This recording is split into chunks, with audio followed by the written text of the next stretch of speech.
I get to play a lot of StarCraft 2, watch a lot, and then like StarCraft Remaster's coming out, and I played. I'm like, oh yeah, this is what got me to dedicate my entire existence as a human to a video game. I'm just saying weird things to people I know. Like, you don't know how good my hands feel right now. Because, like, when you play, you get really into it. Like, 1 click, 2 click, 3 click, 4 click to move a small amount of Zerglings from A to B. It feels so good. My hands feel good. Yeah. Feels good, man. Taso's hands feel good, too. My hand is the only hand that's not feeling good. Artosis came with a bat in the middle of the night and broke my hand, so I could not win this tournament. So I've been conscripted to talk about the games, but that's fine. That's fine. I told you to tell everyone you close it in a door. What are you doing? I fell. We've got 8 players. 8 legends outside of Korea. A lot of people don't know that there were a lot of great players in the non-Korean scene. We never had the support of like Kespa. We were playing for no major money. TV networks. Yeah, and here they are now. We have Americans G5, Nyokin in control, and some guy named Artosis.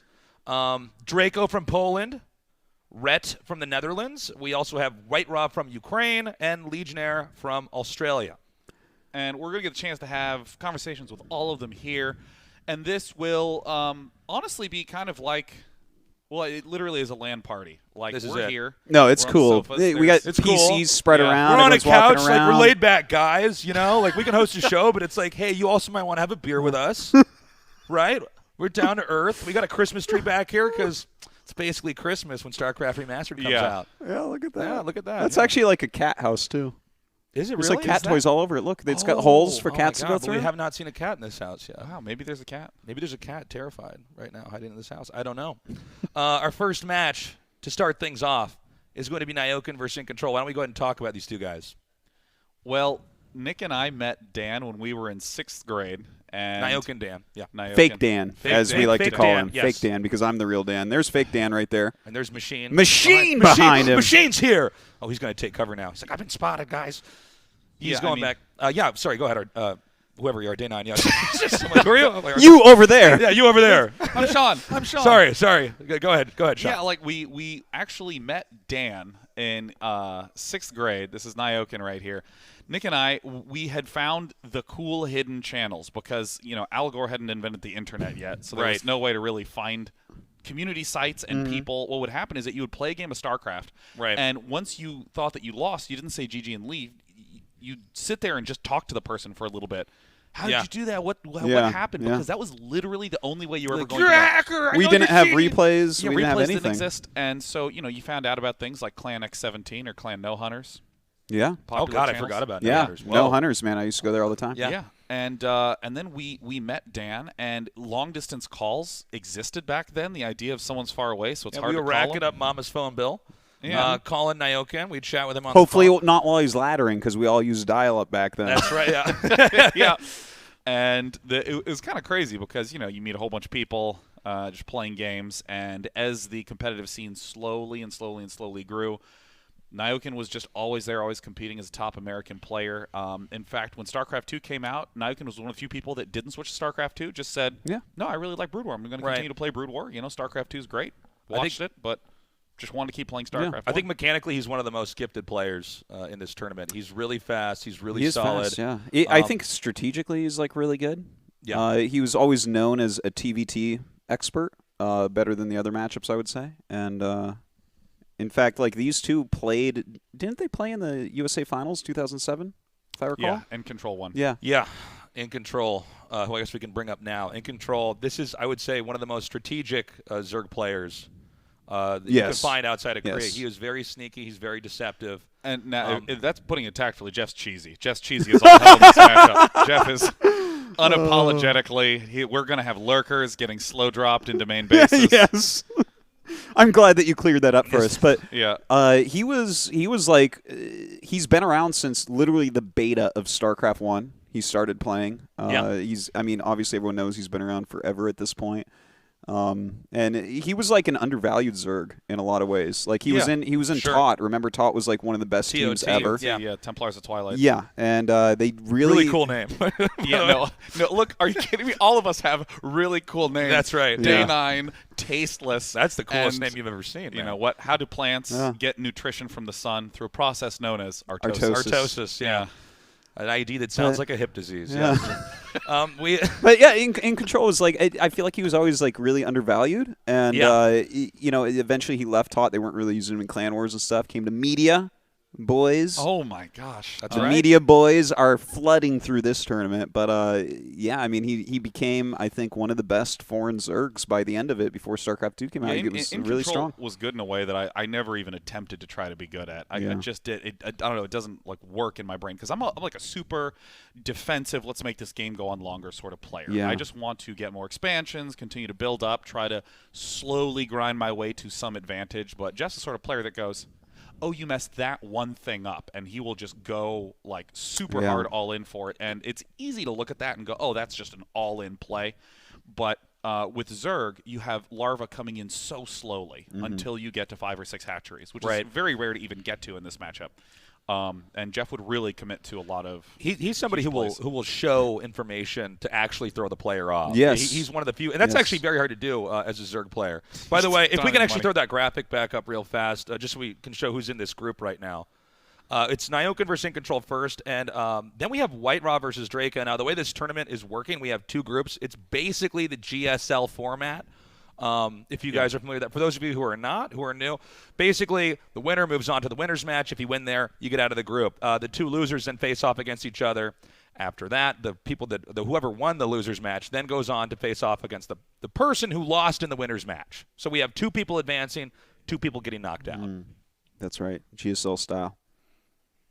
As God intended it to be. And we'll be playing through to the winner's match and the lower match, but we will save that final deciding match for tomorrow. So, we will. Yeah. We're doing 8 matches today and 8 matches tomorrow. Oh, okay. And you know, it's kind of weird because we got guys from different eras of Brood War here. Some of these guys have been completely inactive for a while. Others, you know, upon the announcement of StarCraft Remastered, were playing and trying to get back into it. So it's very tough to say who's actually going to come out on top in this tournament, just because we don't really know. Red is actually probably the safest. It's red. It's probably the safest bet. Okay, no, you're just right. to clear the air on that. Like, Red's probably in the best shape out of everybody. Yeah, I think him and Nyokin are in very good shape right now. That would be an upset then, and I believe we're getting into this Are we game. starting? Oh my God. It's happening! It's happening! Oh, it's so beautiful. Oh, my, what a gorgeous. Look at those rich blue hues on the mineral Oh, fields. my God. God, yes. We made it, boys. Oh, God, this feels... Look at the media tags. I am just like in heaven right now.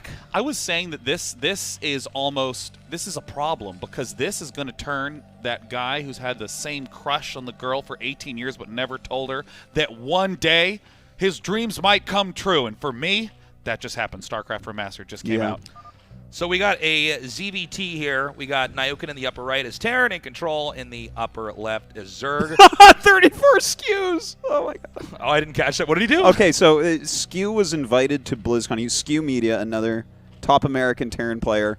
And he lost his matches. Like, he got the BlizzCon invite, right? And there was no qualification. They just would, like, invite people. And we were all so jealous. Oh, my God, it's like Skew got it. But he was so good. It was fine. He lost against Zelos, I believe it was. He was like trying to proxy barracks, and Zelos scouted it, and he left the game, and it was 2 minutes and 11 seconds. So this became an amount of time. A Skew is 2 minutes and 11 seconds. That's so brutal. So when you start measuring it, you know, it's like if this is going to take 34 SKUs, it's like, okay, well, you know, that's a little over an hour, actually. That's a long game. Yeah, it could be. Some amount of SKUs right now. Now, the map that is being played on is Circuit Breaker. This is a map that is sort of like one of the evolutions of how maps wound up turning out. You have a very easy-to-defend natural expansion. Your main and your natural both have gas geysers. For a good 5-6 years, it was very rare to have access to a second gas geyser. There's a lot of one gas geyser strategies, right? Which basically meant that certain matchups were violently skewed in one direction as players got better. Also, this map has a very wide open center, so the sort of theme that we're going to see here is In Control. His big focus for the first 10 minutes of the game, get expansions up. Nyokin's big focus is going to be to try to deny those and get control of the middle. And you said like the first 10 minutes is getting those expansions up. The next 2 minutes after that is sneaking the lurkers up the ramp of Nyokin. Yeah, this is In Control is famous for doing this. We're trying to ninja lurkers up a ramp. Now, obviously, Nyokin's going to be aware of that. By the way, we should note this is like the matchup that changed the most in between the release of StarCraft 2 and StarCraft Remastered, where it was traditionally thought that you had to go Medic Marine and go into Science Vessels pretty much the whole game. And there was this game of the Science Vessel trying to irradiate the Defiler, and the Scourge are trying to intercept the Science Vessel. But there were mech builds that were used, but I mean, we saw them and you would start out going mech and it would stay like that. Now it seems like the current meta, as the way we understand it, is that you start out going bio pushing, getting about 1-1 up, and then you switch into mech when you start to get right around when they're getting to the hive tech. You start to go into mech, try to get a bunch of vultures, lay mines, and and then you go into tanks and you try to trade favorably and exhaust the Zerg over time. I mean, this is an important concept to note, that Brood War is not really about having efficiency. It's about having more stuff. It's about having power. And efficiency is a tool you can use, but it's not what battles are about. And so, bio compositions are efficient in some situations. Mech kind of never really took off for like 10, 12 years in Brood War because it's just hard to get bases. Yeah, mech is perhaps the most efficient composition that there is in this matchup. But that's right. I mean, Zerg will just have 8 times as much stuff as you. So that's it. Zerg's, if you try to go directly into mech, there's a lot of exploits Zerg have that can punish you because it just takes longer to increment things out of a factory than it is to just start out getting Marines. And so for the builds that we have so far, it looks like Nyokin is going to do a quick expand here. He's going to try to intercept these lings in the middle of the map. We get a shot of that. So he's going to drive them back and try to keep the Zerg zoned out of this area. And from here, he's going to power up. He wants to rush into stem and eventually try to get into a science vessel because there's a technique known as hold position lurkers. It is legal in tournaments. And definitely something like In Control will try to exploit that. If you grab your lurkers, burrow them, and then let's say grab an overlord in the control group and hit hold, the lurkers won't attack until you tell them to. So on some levels, if you theorize about it, it's actually very dangerous for Terran to be on the map until they have a science vessel because a few lurker shots and you'll wipe out an entire Terran army. Yeah, like 2 rows of spines, like 2 lurkers shoot, and you will blow up all the Marines that are hit by both of them. They do ridiculous, crazy splash. But, I mean, what Nyokin did, by the way, that little push out, he was trying to force In Control to make some additional Zerglings, but In Control actually went for like a really early sunken. He's not screwing around. I think that this is something we might see a lot because a lot of guys here, this is just now coming out.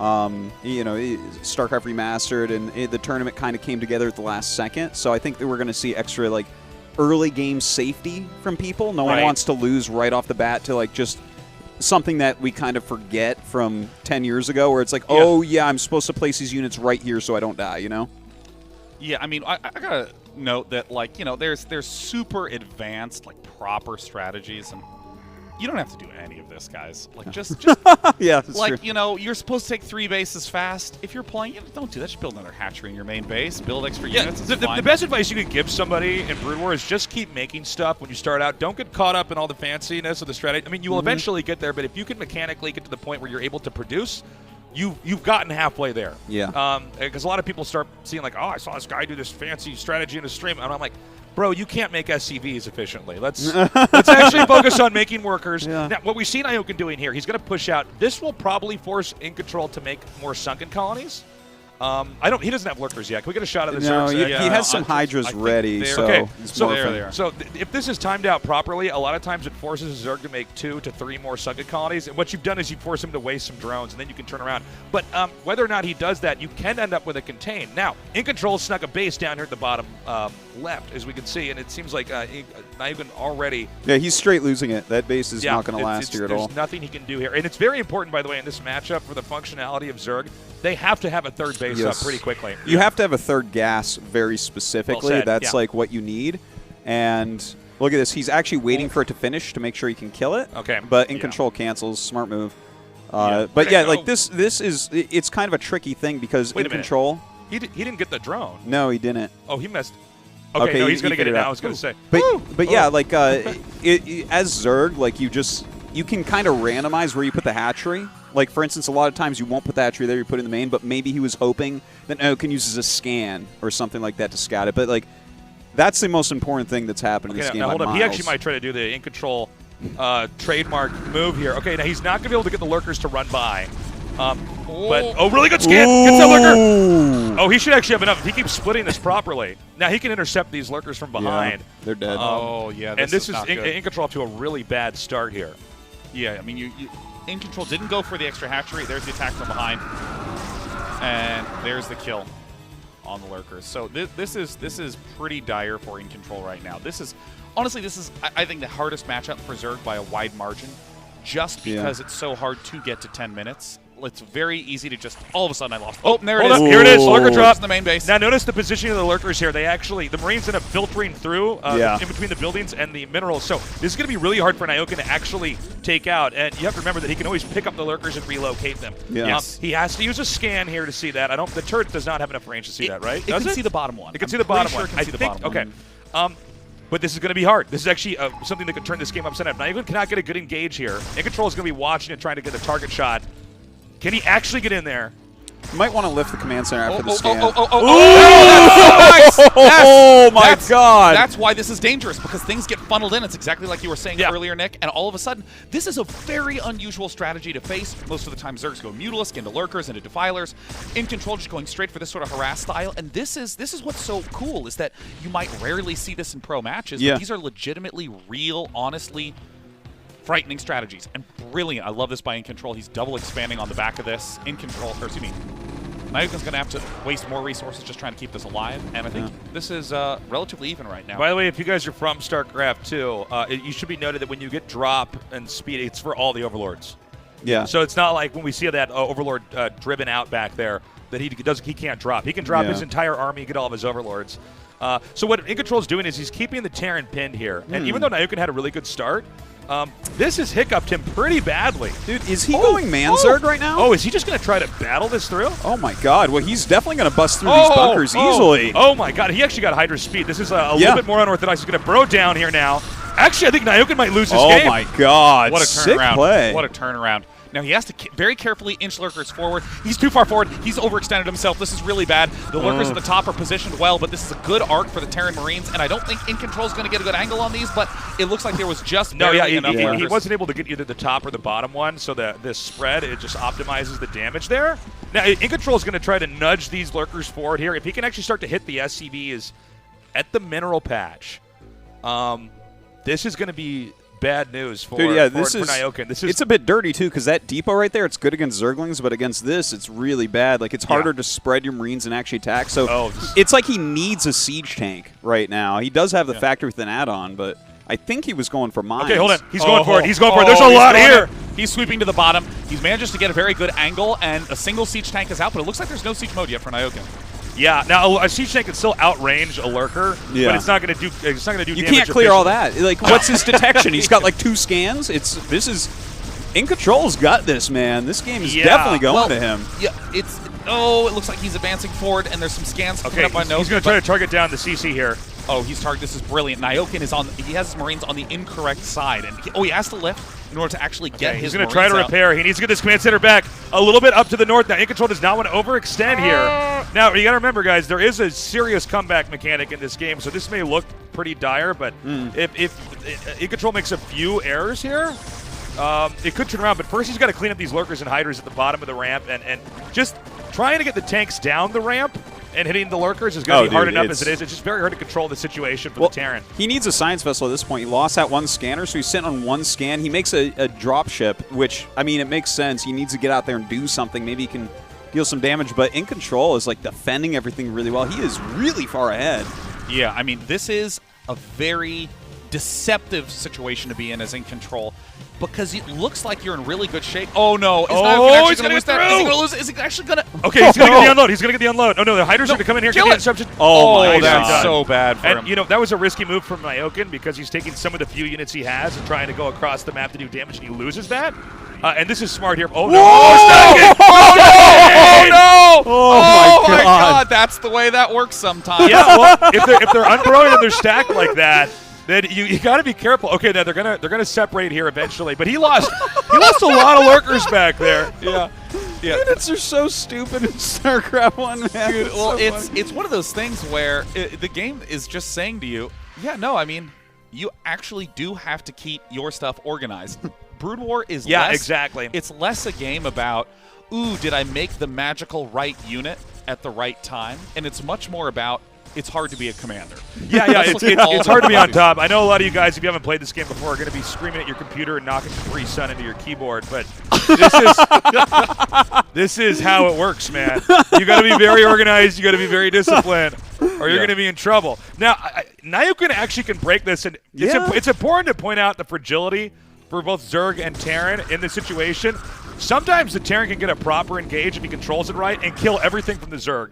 And the same is true for the Zerg to the Terran. Yeah. You get a few lurker shots, all the Marines die. You have no idea how fragile these units are until you play. And what In Control's done is he's gone Hydra Lurker, which is a little bit easier to control. It's not necessarily as cost effective, but it can work. Yeah. This is a very In Control thing too. Like he dubbed this man Zerg back in the day, right? Because people like to go Ling Lurker, they like to go Ling Muta into Lurker, into Defiler, that type of strategy. But like In Control loves to go 2 Evo and rush to 2/2 Hydra Lurker and just bash you. Like he just fights you head on, which is something most Zergs don't try. Yeah, a lot of Zergs like to go Ling Lurker.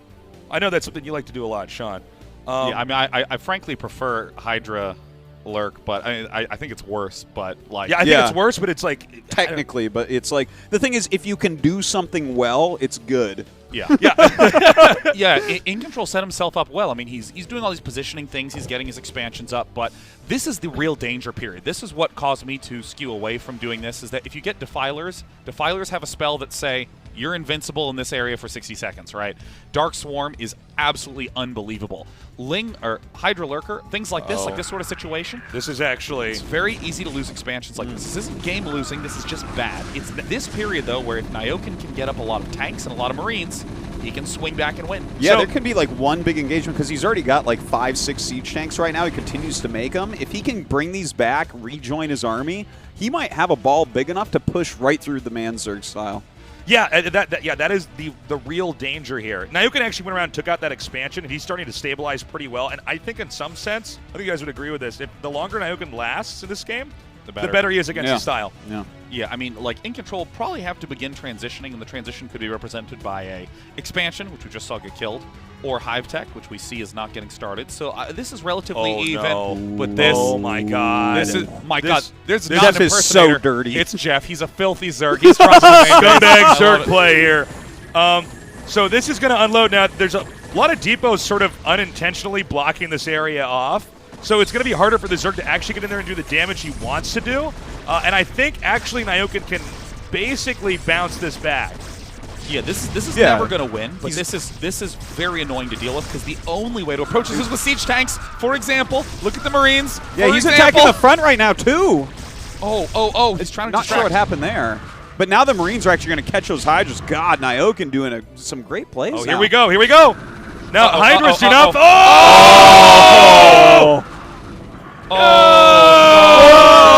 God. He's ready, 1, 2, 3. Oh! Okay, so that's really bad. He lost so many Hydras. And this is the problem, is Hydras purely versus Medic Marine always lose, but they pair well with the Lurkers. Does he have 2/2 yet on the Hydras? I don't know. It looks like there's no Hydras to click on, so I guess we'll never know. But. Yeah, well, there's the Lurkers coming from below. Yeah, he's got 2/2. He's got 2/2. All right, now Nyoken has a split. Okay, he's got to get out of there. It looks like this base is going to be fine for now. He needs to cut it off. Like, Marines really, really count. Really huge. Because if you're up against a typical matchup, like you're going against Marine Science Vessel, the Science Vessel is the scary unit. Because that's the only thing that can break through Lurkers and Defilers. But if you're up against, if you're going Hydra Lurker, the tanks and the Marines are the scary thing. The Science Vessels are kind of like whatever. So picking off Marines is the most important thing. Yeah, they're really the buffer that keeps those siege tanks alive. If the siege tanks don't die, they deal so much damage to this over time. But the upgrades of Jeff are insane. I'm not sure what the bio's at. Only 1-0. He's down 3 upgrades. Oh, yeah, this my is God. actually pretty bad. So Jeff can have some favorable exchanges, even if it is Hydra Lurker. But I think if Nyoken just stays and keeps trying to push, he'll take that natural that's just adjacent to his main.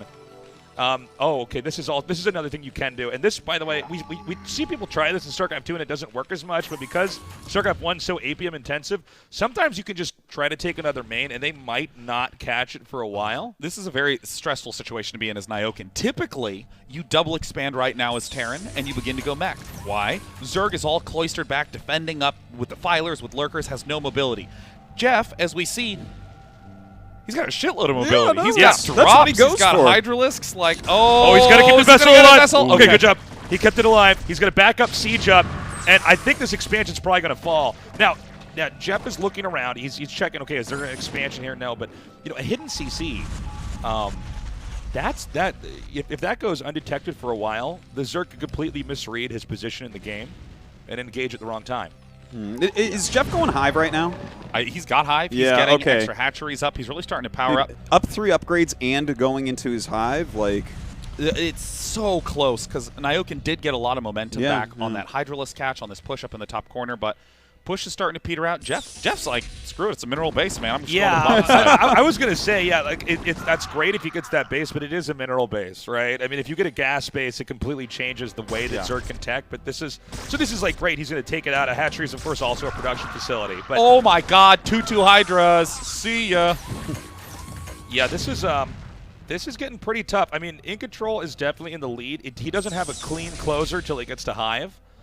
He has to get the Defilers up. So, just for the people who don't know anything about Brood War, the Defiler is a unit that casts a spell called Dark Swarm. Dark Swarm, nothing that is ranged can do damage. That is all Terran units. That is all Terran units. Only Splash does damage. The Defiler can also eat a Ling and get mana. So you basically have like an endless stream of Dark Swarms, and so it's kind of crazy. It's not imbalanced because you can try to get vessels in there and irradiate it, but it's insane. Okay, it is is imbalanced. Here we go, Artosis. It is imbalanced. Oh no, Jeff was not looking in the middle of the map properly. He's not controlling the space he needs to do that. This expansion, this is a completely lucky break from an Nyoken. These Marines, they die real fast. They're very fragile. They don't do a lot of great work, but he's just going to bust out, though, with the Defilers well, at this point. This is going to be hard to control, by the way, guys. Oh, no. Oh, but he actually has a lot more than Nyoken. Oh. Yeah, this might be just a game of numbers here. I think he just has too much, but that's pretty bad. That's hilarious. He doesn't have Ling speed. How long are we into this game right now? I know. This might be the first game I have seen in years where it's going to be adrenal glands for Zerglings.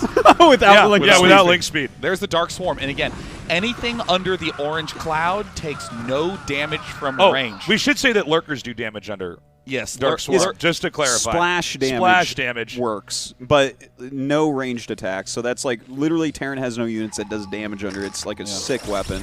This is a nice transition from Nyoken. Is he going to try to switch into mech? Can we get a shot of Nyoken's main here? Okay. He is. Now he's trying to transition, but the problem is he doesn't have enough bases with gas to do this that effectively. You want to basically be on, what is it? I don't actually know. Is it 4 bases, 4 bases? You need to push out, get 4 bases, and if one is struggling to stabilize, that's okay.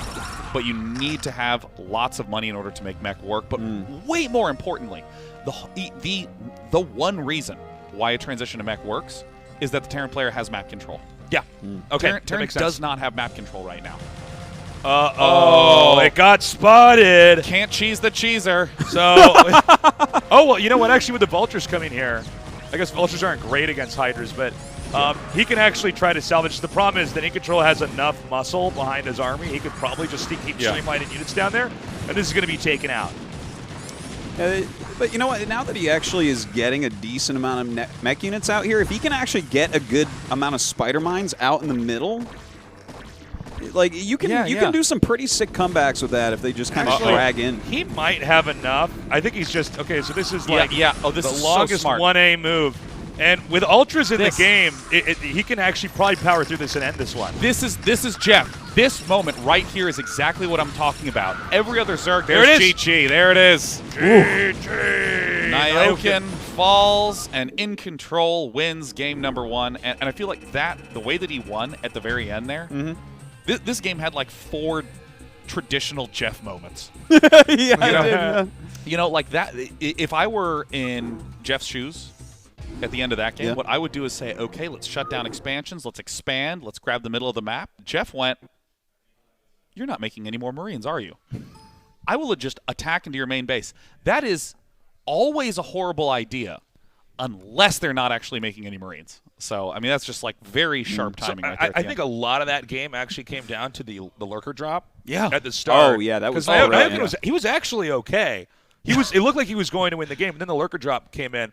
And it's important to emphasize, like, the Marines are so brittle. If you can get a lurker shot that's going to hit the Marines in a line, it does not matter what the position is. Like, if you have 3 lurkers on a ramp, you can have a maxed out Terran army of Marines and medics, and they actually can't get up the ramp. It can't even. That's not an exaggeration, by the way. Like, it's basically impossible. And so the fact that he positioned that there, and I think you were right when you were saying there were like 4 quintessential Jeff moments, and one of them was he leveraged drops. Yeah. And he leveraged drops. He used Manzurg. Not many people go 2/2 Hydra Lurker, but like that makes such a different style. And Nyokin's sitting there without upgrades. He's just having, and then he's like slow pushing up a ramp to a mineral base. It's like, I mean, Jeff he played really well there. Yeah, you know, like Nyokin looked like a player who had great mechanics, good recovery, good positioning, but was doing a practiced order. Right. Jeff was someone who's going, oh, here are what I'm identifying as the strengths and weaknesses of what I'm doing right now. I'm sorry, I didn't mean. Go ahead. Oh, thank you. We're all too excited. I know. We keep running over each other. The StarCraft esports is real. I believe that's actually a best of 1 for this group. I would. Oh no, it's best of 3. It's best of 3. It is. This is. Can we get confirmation? This is best of 3 or best of 1? Best of 3. Is this best? Yes, best. Okay, 3. somebody was going like. I thought it was best of 1s. I was getting hand signals. Sorry, guys. Okay, so he was probably just one of your fans. Like, you're number 1. You're number 1, Chase. And I was like, I know. I got to cast the games though. So. In a rematch here, what do you think Nyokin needs to do to do a better job? I feel like that's the sort of loss that, if you're a high-level player, you go, drops, of course, right? You go, oh yeah. I was actually talking with the gents before the show that there's this thing in Brood War that I'm just going to call the hump, which is that it's really hard to get to 8 to 10 minutes into the game consistently in the same way every single time. Yeah. It's not that you will automatically die. Sometimes you do. Like, there's a lot of Terran players that get 2 lurkers in their main base, and they'll die. And I want you to know that's normal. That's actually very normal. That will happen. That's been happening to me. I lose 12 Marines on 1.19 all the time. It hurts. And if I'm Nyokin, I'm just going to go, you know what? That's right. I need to build 1 depot farther in the corner of my base to spot for that drop. Yeah, and I guess it's also knowing the player, right?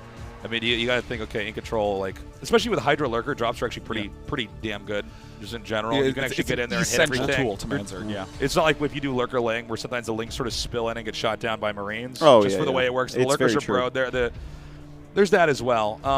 I'm not sure if our players are ready to go into game. Jeff is standing up there, man. Yeah. I don't even know what he's doing. Did you talk to Nyokin? He's like, hey, man, I beat you. How about that? Machine's got a big You could have won it, but you see on. my Lurkers get those SCVs? It was crazy. Yeah, I mean, they're actually playing about 2 feet from each other. I know, yeah. Like, Nyokin's mouse pad is so big that Jeff might be using it as well. Yeah, you know, the media guys were always really interesting to me in the Brood War days, because you guys are the greatest humans that ever the greatest walked humans. the But earth. continue, Sean. Yeah, sorry. You were saying something about the greatest humans? I couldn't help but think, these humans. Yeah. They're so great. How do they do it? But, like, you guys would, like, hop on and just play, like, 50 games against each other in a rotating fashion, like, every single day. Every single day.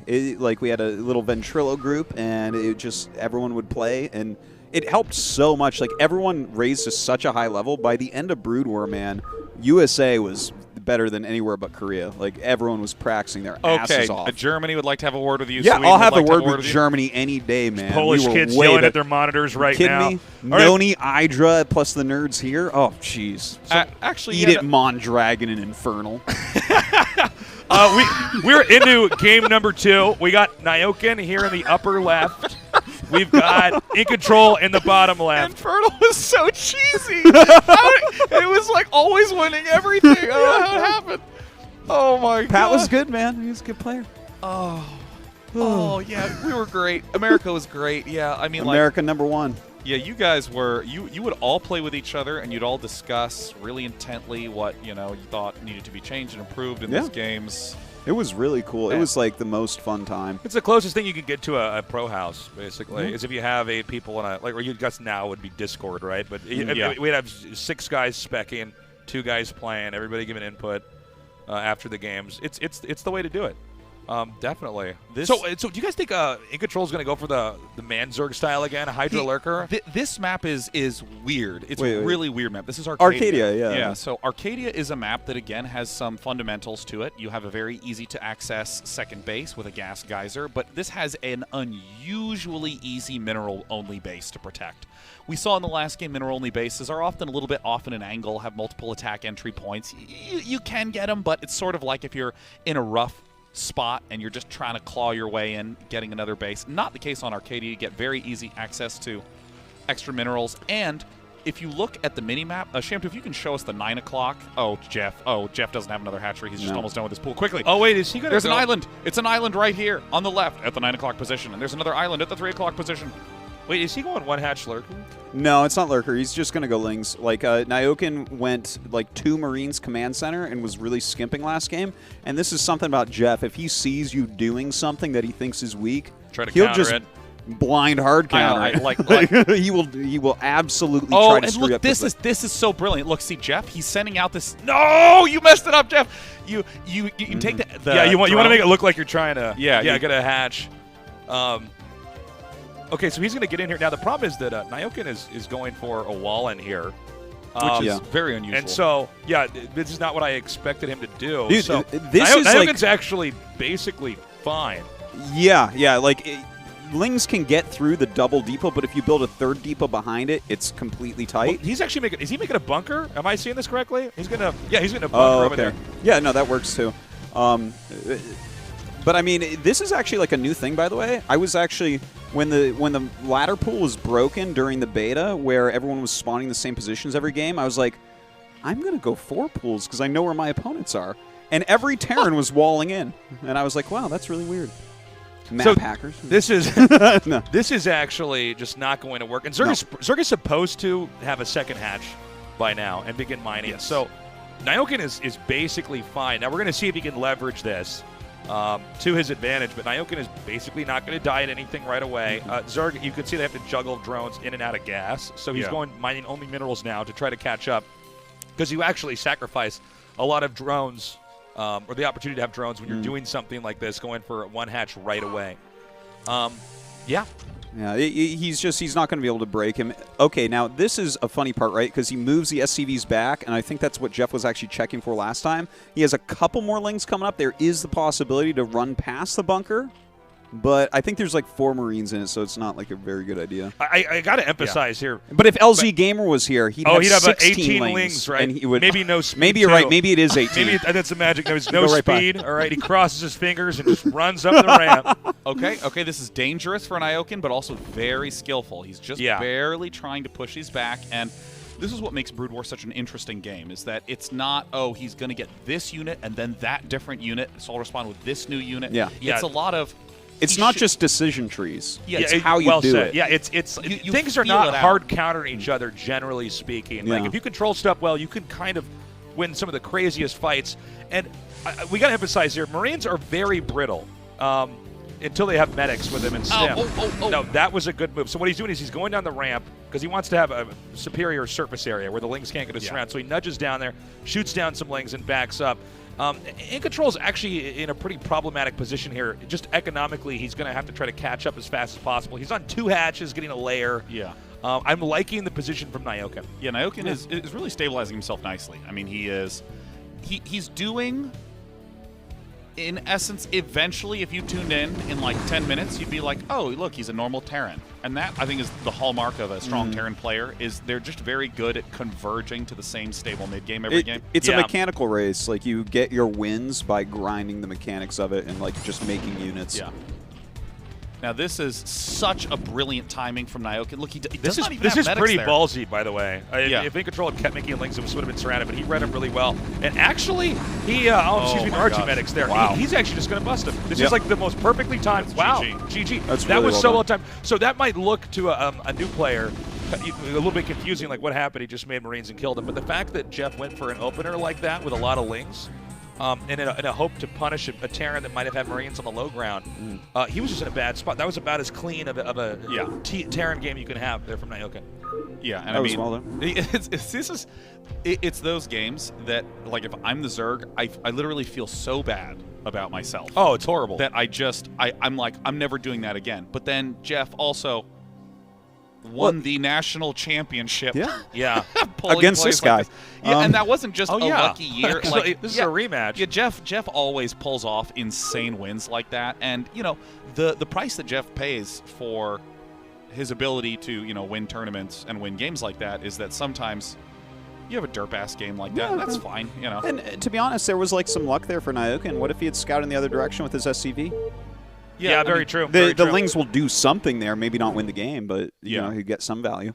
All right, we're in this game now. This is the third game between these two, so whoever wins this goes on to the winner's match. In the upper left, we have In Control. In the upper right, we have Nyokin. Start this off. I am very curious to see how In Control is going to play this.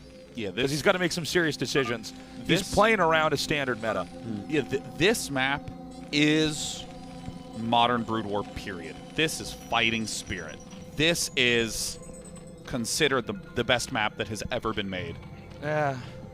I can't agree with you on that one. I like Destination a lot. Like, let me clarify. This is considered to be the standard, the most neutral standard. Okay, yeah, that I'll accept. True. People always feel like they have lots of opportunities. You have again very easily accessible expansion with the gas. And you'll see at the 12 o'clock, 6 o'clock, 3 o'clock, and 9 o'clock, there are these bases that have...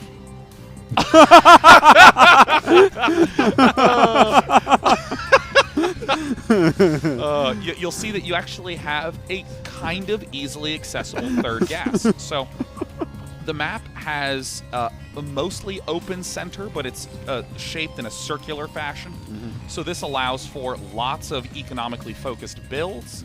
But there's also enough vulnerable angles to do interesting counterattacks. The circular middle really makes sure that you understand good positioning of your central army. Yeah, if you had to learn how to play right now, and you had to pick a map, this is probably the map. Just play all your games on this map, in fact. Yes. Because that's like how all of us learned, is we would play like one map. In our day, it was probably Lost Temple. Oh, the worst map ever. Yeah. No, the best map, second only to Big Game Hunters. Oh, God. Well, then there's that whole debate. Who's really better? Is it the BGH players or is it the guys that expand? We'll never know. It's an age-old battle that cannot be answered. Yeah, for any of you who don't know what we're joking about, I mean, this is StarCraft in its competitive format that was shown in esports in Korea, that, you know, World Cyber Games that we went to every year, that, you know, it's where your bases mine out. You got to keep expanding, and that was the game.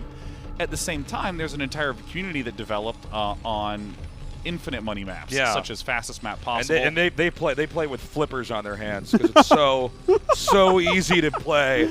BGH. There actually is no expanding. BGH. There's no well, essentially, I guess you could mine out a BGH. Oh my God! No, it's like 50K minerals per patch. You just don't mine that out. But it's the most fun. I wouldn't know. I don't touch BGH. Like, oh no, I play plenty of BGH. Yeah, really? No, I play BGH every few months, man. It's so fun. You do 2v2v 2v2s. The map is completely asymmetric. Everything is just a mix of random and out of control. Like you get done holding off a double 8 pool, you know, that just like tried to bomb in at you. Oh yeah, those guys that actually 4 pool on BGH maps. Yeah.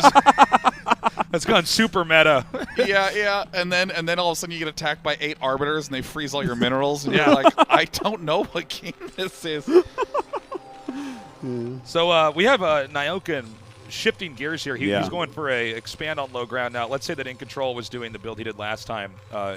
Nyokin would probably fall apart. Yeah, but great point. This is a game where both these guys are reacting to each other and actually doing a great job. It's going to be Jeff with, or I'm sorry, I'm going to call him Visity, In Control with his 2-hatch layer. We'll see. He basically has to choose between either getting lurkers or mutalisks. I don't think he'd go mutas, but I'm not sure. He's not much of a muta player. Yeah. Like when he was never known for having good muta micro.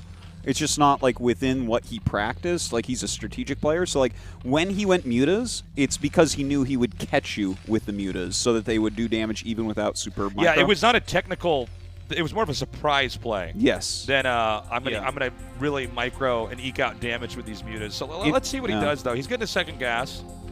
Yeah, I mean for the time being, we're gonna have to wait and see. Yeah, this is if you're a Terran player, if you're at mid levels of play, 3 hatch is not only the most common, but also feels like the most threatening. Zerg gets a lot of drones, gets a lot of mutas and lings, and pressures you.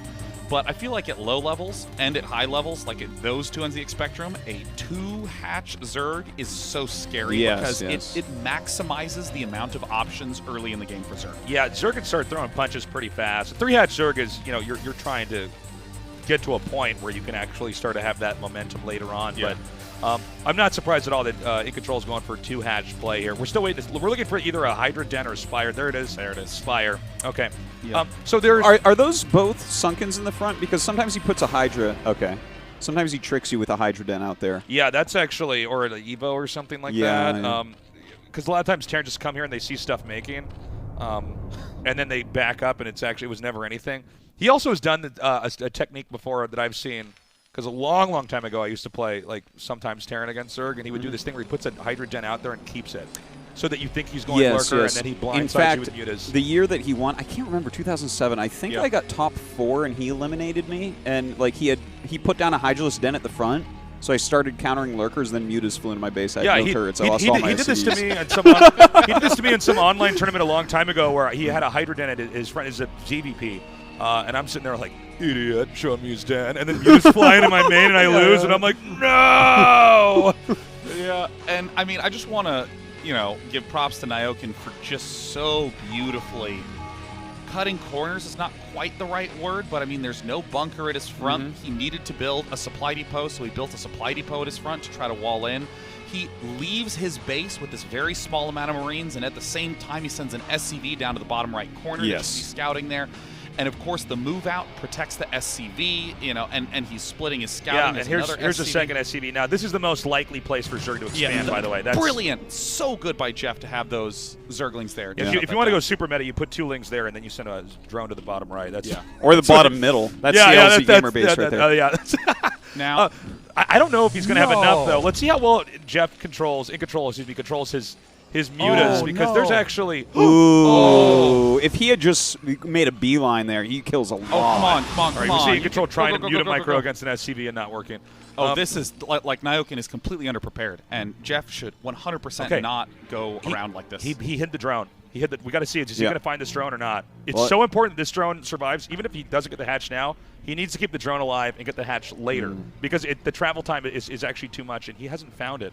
And these mutas can actually come in here and snipe that one Marine, and Nyokin is going to be completely off tempo. I really feel like Nyokin lost a window of opportunity. In Control lost a window of opportunity because now the turrets are up. Yeah, you're right. But this is kind of one of these weird things that it's like it looks like a big mistake from In Control, but it's actually like a really weird small mistake because you expect them to have their turrets. Terrans make their living having turrets up before the mutas get there. Yeah, usually at the exact moment the mutas can get there. You can time it out. So, okay, I think he actually got a scan up. He's going to try to go back. Jeff can win this in a straight-up fight, and this is the efficiency that he was trying to go for. Okay, so this is a back-and-forth game. He's trying to abuse the ledge. He wants to shoot out some mutaglaves, connect with those Marines. Keep in mind, 2 medics don't have a ton of energy if you have to keep stimming like this. But that was a bad play. Jeff actually with a little bit of poor muta control there. If these reinforcements get there, Nyokin can bust this down easily. And he's on easy street, I'd say, from here on out in this game. I'm really surprised Jeff didn't bring like a group of lings on. I know he's only on 2 hatches, but if he just had like 6-8 lings, he cleans up that one group right there, and then suddenly Nyokin is a little bit nervous about moving. And amazingly, Jeff found time to get lurkers in all of this, and another hatchery. Like that's. Problem is, if he doesn't have a third base, and more particularly a third gas, he doesn't have what he needs. Terran can just keep making Marines, and as long as they have basically 1 vessel, they're going to be fine at the state of the game. This is... Whoa! Yeah. This is not going well. Oh, and this interception here by Nyokin. If he gets one clean scan and targets down these lurkers. Oh my God, that lurker's so badly hurt. He can't do anything. Throw the lurkers! Throw the lurkers! Oh. I'm going to get an aneurysm casting this game. My God. No, he gets his tank back. Oh, is he good? No, I don't know if Jeff's got himself in a position that's desirable at all here. He's basically No. sandwiched. Like, these lurkers are going to die. No. And Nyokin should be able to clean this up fairly easily. It's a pretty good couple spines there at least. But, yeah. That was definitely not what Jeff was looking for at all. Well, the problem is, minus the third base, he lost 4 lurkers. The lurkers are pretty precious in a ZBT. I mean, if you can go for a while in ZBT with engagements where you're not losing lurkers, you're basically 100% winning. And so to lose those lurkers is bad news. With Terran, you're making Marines and medics the whole game, so there's a degree of expendability in that sense. Yes, whereas absolutely. Lurkers are quite precious. Now, in case you're wondering, okay, what matters for Terran? Well, tanks are important, but vessels are the most important thing. Yeah. And I feel like if Nyokin controls this right, and he's very good at splitting Marines, by the way. We've already seen this. And controlling a max-out Terran army, not that we're there yet, but just so you know, even when you have a few control groups, is very hard to do. If Nyokin can control this directly and properly, and he doesn't die to hold position lurkers, I think he just wins this game. Yeah, Nyokin is looking very good. good. Sense. Look at this. Wow. He just knew. Good pullback, though. Plenty of time there by Jeff. And this is a really subtle move from Jeff as well, or in control as well, where you burrow along angles you don't want them to sneak at, even though it's unlikely for the fight to happen here. And Nyokin is like, nope, I'm going to shut down all these angles. These are units I can pick up. Nyokin is not looking to break any current position. It's fine if In Control defends this, but he wants to get a few lurkers here, a few lurkers there. Right. And it's these small efficiencies that will add up to a Zerg that simply doesn't have anything to defend against a big basically, push. Nyokin's picking fights and shaving off enough of the army where it just becomes problematic. Now, I will tell you guys, if the vessel's not in the front, this oh no! Hold position, no!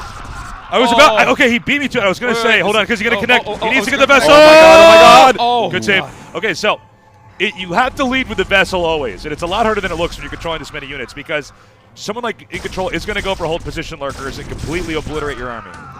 Okay, so he has the 3 siege tanks. Jeff is just trying to buy time right now because I think he's trying to rush the Guardians, but like I don't think he has enough time. The 3 siege tanks with siege mode he can plow through this expansion, but really with the amount of units he has, he can just push right through the front. Yeah, it's kind of funny in this matchup. Hold on. Oh, whoa. Okay, one connection. It takes 2 to kill off a vessel. Yeah, it's super important to keep in mind. Oh, hold on. Let's actually see if he saves his base before I start yapping about the meta of this matchup, because if In Control does not have a third base, he's effectively out. Oh, he can't lose those mutas. Oh my God. Wait, is he going for a Greater Spire? I think that's his plan here. Like if no. I think. That okay. So he's just going for. Well, he's not now. Sometimes you can switch into Guardians and blindside. If you have like 4 of them left, and the thing is he's making siege tanks and stuff, so it can't work. Oh, Jeff is trying to exploit this transition. It looks like Nyokin, I mean, is trying to take a base in the bottom right, is going for these vultures, and this I think is a slightly too hasty transition. If I were Nyokin, I wouldn't even go for Mecca at all on this. Yes. I would stay with SK Terran. I don't think there's anything that necessitates him transitioning. Now, Nyokin is actually okay as long as he just keeps lifting the command center, because this push, please lift. Okay. Like Jeb Bush, I'm like, please clap. So we have the push. We have the push, and I think he's going to lose at third base here as long as he gets a scan up. And Jeff may tap out. In Control may tap out. God, it's hard actually knowing these people and casting these games. In Control may have to tap out here, and that means Nyokin wins the series. Yeah, well, I mean, he's still going to have defilers, so you can still, like, just pull a victory. Well, he's got, like, 2 science vessels maybe right now. He's used a radiate recently, so you go over with a couple defilers and just do a push. You can sometimes, like, get on top of the barracks and still win. So I think Jeff shouldn't be given up to the last second. Yeah, I mean, this, for any of you who will no doubt be playing StarCraft Remastered, if you're Terran and you open going Marines, tanks, and science vessels, It is okay to just keep doing that. Yeah, it is viable. You can get to A+ level doing just that. The mech shift needs conditions in order to operate fully effectively. Yeah, I feel like Naokin's trying to force it almost, but it might not matter because economically Jeff is just too behind. Well, he's practiced with this specific style a lot as well. He was telling me that all of his preparation for this tournament was actually in TVZ, focusing on hitting the mech transition right. He felt like that was the best way for him to practice. And now that he's this is the one attack that Jeff has left. Jeff needs to be a little bit closer to 70 or 80 supply at this point. Yeah. Typically, Zerg is behind by about 40, 50 supply, almost at all points, which is fine. So the Vessel, he needs to start irradiating these defilers. There we go. There's one. He should have. I think he has enough mana for a second. Yeah, he does. That's really brutal. There we go. And so the problem is, since Zerg is so gas hungry and being on 2 bases, every defiler you lose is a disaster, basically. And with that many mines up, like, he can't even come down this hill right now. Ugh. And this right now is the look of stability out of a meching Terran player. By the way, if we get a, this is kind of obscure, but if we get a shot of the barracks that are floating out, since he's switched into mech, he just uses the barracks to spot, and you might be wondering what happens if he loses him. He doesn't really care. Scourge can fly into that. It's a kind of a headache for the Zerg in general, and it's just a really good way to kind of leverage your situation. If you have buildings that you can't really use at that point in time, Terran always float them and just sort of put them out there to spot or to get in the way or to scout. They spot so much, and very importantly, against mech, nothing that Zerg has that shoots air is good. You don't want any of that stuff. You want Lings, some Defilers, you want Ultras, and like Hydras, for instance, are the worst thing you could make right now. Absolutely. And Mutas just won't have the upgrades to fight against like Goliaths with 3 upgrades. They won't do anything. This is the boa constrictor Terran moment. Well said, dude. You just go, well, all right, well, you're gonna run out of oxygen eventually. E-Control, this is your problem now. Figure out how to get out of this. You know, the thing is, I don't see an out right now. If E-Control is expanding to a location that is completely surrounded, Nyokin, I think he's taking this tournament seriously. He wants to win, but he's saying, okay, I'm just going to play it safe. Let's not do the Harlem Globetrotter play and try to split all my units perfectly. And everybody's like, oh, you're amazing. He just says, okay, look, I'm just going to keep smashing the third base over and over again. Zerg's going to lose. Yeah, I mean that's a great identification of the theme of Nyokin's play. Kill the third, kill the third, kill the third. His first Marine troop went to the bottom left to kill the third, came back to kill the third. In Control expand to the 9 o'clock expansion. Nyokin pushes out to the top, cuts down, kills the third. And these lurkers have to scoot backwards here, and the tanks obviously outranging the lurkers.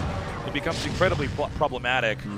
This is also a funny moment because you stop making Marines, so the vessels are hard to fly. Thought it was going to get away. So funny. And see, that's what I was talking about. The Scourge can end up hitting the barracks, which gets really annoying. And Terrence obviously completely fine with that. It would never be wise to have a Scourge hit a building. So he's going to try to get these lurkers up here. He needs to get a Dark Swarm and buy time. It's really hard. There's enough splash on the mech side of things, though, that Dark Swarm becomes less effective in this matchup. Now, lurkers above ground still take damage from this. Oh, that mine! Oh! No! That should be the GG moment here. I don't really see a recoupable point at all. Now, the lurkers, by the way, if they're burrowed underground, do not take damage from these siege tanks. They don't take damage, from anything ranged. But when they're above ground, they're still going to take a lot of hits, and they're pretty bulky units, so that splash it's pretty brutal. And I think we're close to the end here, guys. Yeah, it really looks like it. Like, he needs this third gas up, and he's not making any headway. Everything he does is so cost inefficient. Yeah, and even when he sees a few mutas, all he has to do is make Goliaths, and the mutas are going to completely destroy it. He can even just push with missile turrets. It's like he can do whatever he wants. Well, Jeff was behind economically, like basically all game. Don't forget he opened 2 hatch muta, and that third base, as Sean so eloquently pointed out, was taken down many, many times. So these Lings coming up here, they're no match for the Vultures. The tanks are not going to be killed fast enough by the mutas. And you can see that this map is halfway to being completely purple here. I'm assuming in Control, you don't mine out that fast, right, from your main as Zerg? No. You don't really, right? It takes quite a while. You don't need as many drones. You only have about 12 drones mining a lot of the time. He's going to try to switch into a greater Spire, but it's not even about the strategy anymore. It's about the number of expansions that he has here. In-Control putting up, I think, the best fight he can, but you're not going to be able to deal with this. He's got to be careful, by the way. Those mines are on top of those tanks. This is... Well, that's a lot of tanks to get next to. Yeah, I mean, there's just nothing he can do. There it is, GG. In-Control was up 1-0. Naoki pulled back, made it 2-1. Yeah. And really good play, though. Like, nice series. Yeah, we're really kind of wondering what kind of shape everyone's in because we've all been away for so long. But Jeff put up some good games. It looked like Jeff games and everything. And Jeff has actually played StarCraft Remastered for 9 hours, he said. 9 hours? Yeah, because he said that he wanted to wait until it released and play it in its full form for the first time, but then he couldn't wait, so he just started playing it. But just a nice series that it just reminded me so much of the days of yore. Can we get Nyoken over here? Yeah, can someone get us Nyoken? We need a G5, Nyoken. can you get us Nyoken? Nyoken. Nyoken. Big Dan, come. Also, come right over here.